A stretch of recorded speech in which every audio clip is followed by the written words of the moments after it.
18 movies and the culmination of 10 years of the Marvel Cinematic Universe. The stakes are high in this gigantic showdown between Thanos and most of the MCU heroes.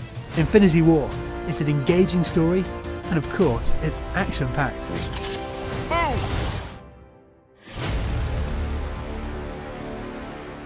Throughout the movie is the concept of salvation through sacrifice. The movie helpfully gives lots of Thanos' backstory. His home planet Titan came to ruin due to overpopulation. Now he's on a quest bringing salvation by rebalancing the universe. Literally, his aim is to wipe out half of all life. If he gets all the Infinity Stones, he can do it with the snap of his fingers. Just like that. For Thanos, it's just simple maths. This universe is finite, its resources finite. If life is left unchecked, life will cease to exist. Thanos, as he puts it, is the only one who has the will to act. I'll do it myself.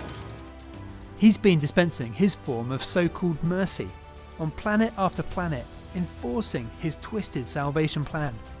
He claims the salvation he's brought ushers in paradise. Ebony Maw calls his victims to see their death not as suffering, but instead as salvation. He tells them because of their sacrifice, the universal scales tip toward being balanced. What makes this mad titan such a well-crafted, believable villain is his conviction that he's doing the right thing, and his belief that his motivations are noble. Not surprisingly, others don't see it that way. He's a plague, Tony. He invades planets, he takes what he wants, he wipes out half the population. That's the main plot, but there's also subplots that feature sacrifice. Like when Doctor Strange sacrifices the Time Stone in exchange for sparing Stark's life. Or when Thanos, teary-eyed, sacrifices Gamora, the one he loves, to gain the Soul Stone. Or when Vision convinces Scarlet Witch to sacrifice his life instead of losing half the universe.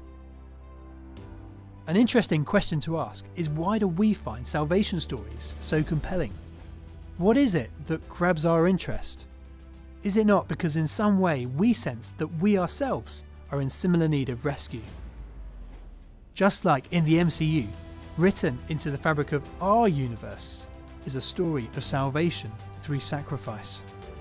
In our mind's eye, we like to paint ourselves as the saviour in our story, the one in control, the one that's independent. But actually, if we take a moment in the daily frustrations, in the trials, in the sicknesses, or the ill feelings towards others we can't quash, or the envy we can't shake off, then we'll soon be very aware of our lack of power. Far from showing our strength, actually the daily realities we face remind us of our weakness. Rather than being Peter Parker, we are more like those in the bus who are petrified. Rather than being superheroes, we're the ones that need rescuing. We are not the superheroes who are able to battle the elements of evil. We need a superhero to fight on our behalf. We need salvation not from Thanos, but from a greater enemy, from the hurt, the mess, the sin, and from death and hell. Those are the realities in our story, from which there's a wonderful salvation offered. God's Son really did become man, not in the Marvel Cinematic Universe, but better, in our own universe.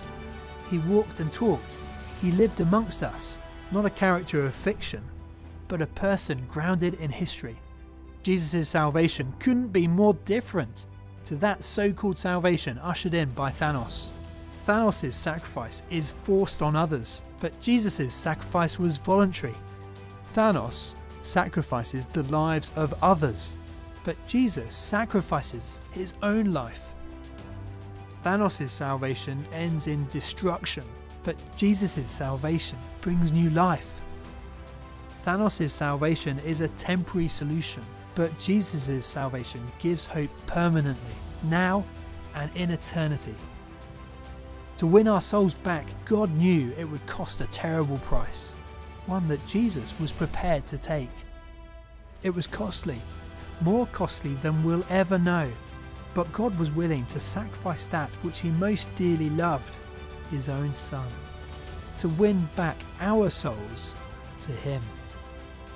And the proof it worked? Well, the empty tomb, one massive superhero-like event, coming back to life from the dead. it actually happened. Now that's real mercy from God. That's a real sacrifice. That's a salvation you should put your trust in.